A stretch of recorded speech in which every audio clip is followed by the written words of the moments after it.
Hi guys. So this will be the presentation for the subacromial bursa. We have the photo here, an image here, anterior view of the right shoulder. Subacromial bursa is also known as the subdeltoid bursa. These bursa here, and this is a cut of the deltoid muscle, and this is a subscapularis. Okay, subacromial bursa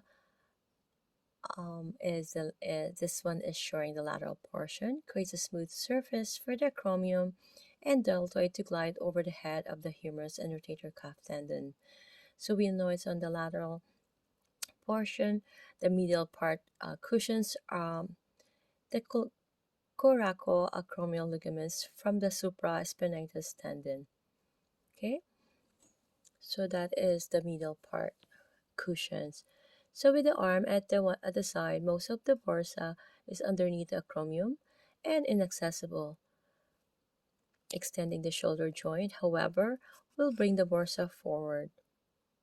Since ABD abduction of the shoulder compresses the bursa, this action, when accompanied by pain and tenderness, can be used as an indicator of subacromial bursitis. Okay, keep this in mind, therapists out there. Okay, so um, have your client or partner seated, stand beside him, and locate the acromion.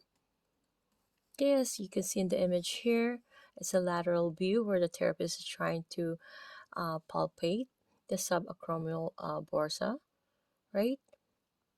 With the right shoulder of the client being extended. Okay, so drop your fingers off the anterior edge of the acromion.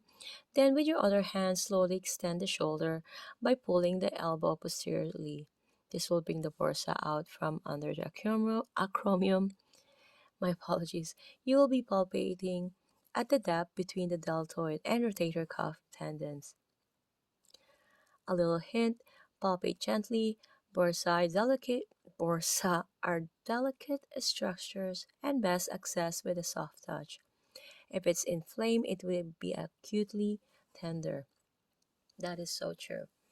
I'm gonna go forward ahead with the axillary lymph nodes. Okay, so you can see the image here. Those are lymph nodes. Okay, this is the anterior view of the right shoulder. The therapist is trying to access the lymph nodes.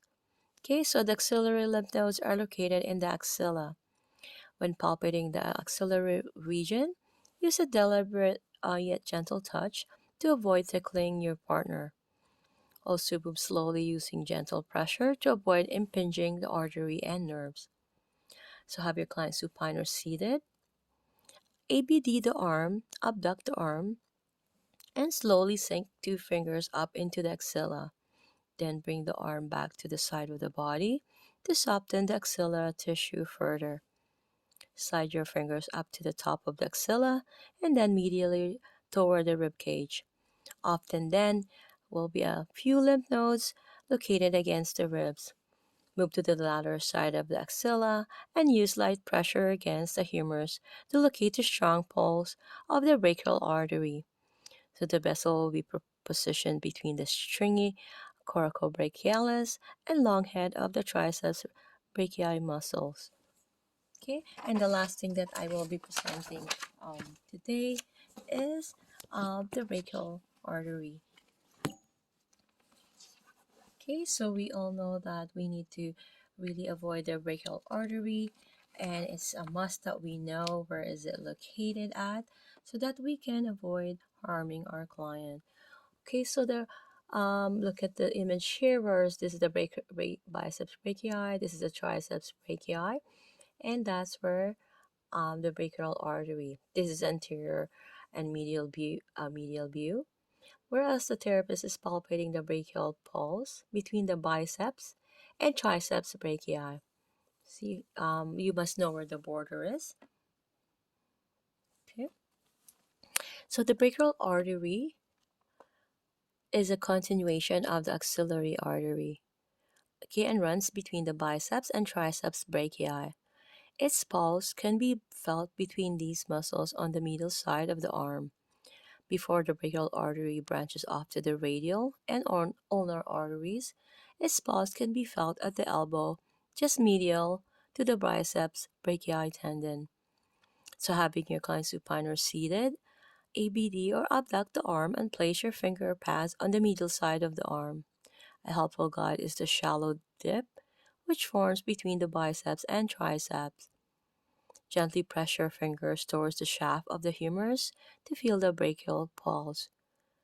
The brachial pulse can also be detected just medial to the distal tendon of the biceps brachii.